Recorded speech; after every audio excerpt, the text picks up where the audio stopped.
बेटी बेटी होती है, हिंदू की हो, मुसलमान की हो, सिख की हो, ईसाई की हो, आग तय करने वाले कोई नहीं होते। कौन क्या पहनेगा, कौन क्या खाएगा, कौन क्या कैसे रहेगा। जब आपसे पूछा जाता है सरकार की उपलब्धि क्या है, सरकार की आमदनी क्या है, आप सीना ठोक के कहते हैं अरे हमने तो आमदनी बढ़ा दी, देश का एयरपोर्ट बेच दिया। फिर आपसे पूछा जाता है कुछ आमदनी बढ़ी क्या सरकार की, कहते हैं हाँ बिल्कुल बढ़ा दी। Steel authority of India limited बेच दिया, कोल इंडिया बेच दिया, बीपीसीएल बेच दिया, एलआईसी बेच दिया, बैंक बेच दिया, पोर्ट बेच दिया, सब कुछ बेचने का काम किया। ये आपका मेक इन इंडिया है, ये आपका डिजिटल इंडिया। एक ही सरकार से अनुरोध करना चाहूंगा कि अपना ध्यान देश की तरक्की पर लगाइए, देश को आगे बढ़ाने पर लगाइए। और मैं इस बजट पे और इनके डिजिटल इंडिया पे राजीव जी की एक कविता है, वो एक बड़े अच्छे कवि हैं, उन्होंने लिखा है, वो सदन के सामने सुनाना चाहूंगा। खाओ डिजिटल, गाओ डिजिटल, देश का बैंड बजाओ डिजिटल, रुपया डिजिटल, बैंक भी डिजिटल और सेना का टैंक भी डिजिटल।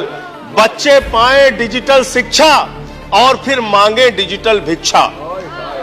बच्चे पाए डिजिटल शिक्षा और फिर मांगे डिजिटल भिक्षा। डिजिटल डॉक्टर, डिजिटल गोली, डिजिटल ईद और डिजिटल होली, डिजिटल सड़क पर डिजिटल कार, डिजिटल संसद और सरकार, डिजिटल खेत में करो किसानी, डिजिटल खाद और डिजिटल पानी, डिजिटल दूध और डिजिटल गाय, डिजिटल चीनी, डिजिटल चाय, भर के खाओ डिजिटल रोटी। मान्यवर इन्होंने कहा है कि 60 लाख नौकरियां देंगे।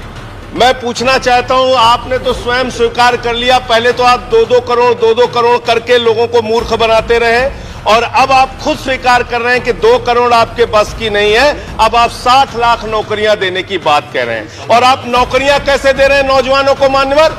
35,000 रेलवे भर्ती के लिए 1 करोड़ नौजवानों ने उसमें फॉर्म भरा और उसके बाद जब उसका परिणाम आता है उसमें घोटाला और गड़बड़ी की जाती है। जब वो नौजवान सड़क पर नौकरी मांगने के लिए निकलते हैं उनको लाठियों से पिटवाया जाता है, प्रयागराज में उनको पटना में लाठियों से पिटवाया जाता है, घर में घुस के लाठियों से पीट पीट के आप नौकरी दे रहे हैं, आंसू गैस के गोले छोड़ छोड़ के आप नौकरी दे रहे हैं। आप कर्मचारियों की बात इस बजट में कर लीजिए मान्यवर। जब कर्मचारियों की चर्चा होती है, पूरे देश के कर्मचारियों की एक ही मांग है, पुरानी पेंशन की बहाली की जाए, पुरानी पेंशन की बहाली की जाए। 40 दिन कोई सांसद और विधायक रह लेता है, पूरे जीवन भर उसको पेंशन मिलती है। 40 साल कोई कर्मचारी नौकरी करता है, उसकी पेंशन आपने खत्म कर दी। पेंशन तो छोड़िए, टैक्स के राहत की उम्मीद थी कर्मचारियों को, आपने इस बजट में वो भी नहीं दिया।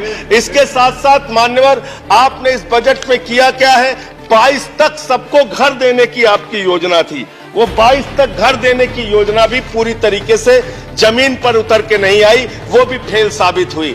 जब आपसे पूछा जाता है सरकार की उपलब्धि क्या है, सरकार की आमदनी क्या है, आप सीना ठोक के कहते हैं अरे हमने तो आमदनी बढ़ा दी, देश का एयरपोर्ट बेच दिया। फिर आपसे पूछा जाता है कुछ आमदनी बढ़ी क्या सरकार की, कहते हैं हाँ बिल्कुल बढ़ा दी। Steel authority of India limited बेच दिया, कोल इंडिया बेच दिया, बीपीसीएल बेच दिया, एलआईसी बेच दिया, बैंक बेच दिया, पोर्ट बेच दिया, सब कुछ बेचने का काम किया। ये आपका मेक इन इंडिया है, ये आपका डिजिटल इंडिया। मान्यवर मैं खत्म कर रहा हूं मान्यवर, मैं मनरेगा की आप बड़ी पीठ थपथपाते हैं अपनी। मनरेगा की चर्चा बहुत होती है, मनरेगा का बजट आपने खत्म कर दिया, खाद की सब्सिडी आपने कम कर दी। अंत में आपके माध्यम से एक ही सरकार से अनुरोध करना चाहूंगा कि अपना ध्यान देश की तरक्की पर लगाइए, देश को आगे बढ़ाने पर लगाइए। बेटी बेटी होती है, हिंदू की हो, मुसलमान की हो, सिख की हो, ईसाई की हो, आग तय करने वाले कोई नहीं होते। कौन क्या पहनेगा, कौन क्या खाएगा, कौन क्या कैसे रहेगा, कौन Zafar Islam, I'm sorry. Please.